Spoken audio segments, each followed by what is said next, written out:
Doaul kunuti. Doa kunut.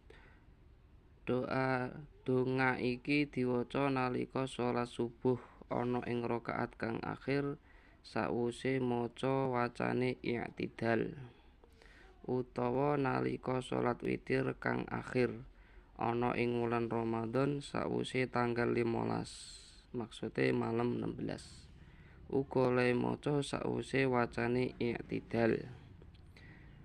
Doa ini dibaca ketika sholat subuh pada rakaat yang akhir, berarti rakaat 2 karena subuh 2 rakaat.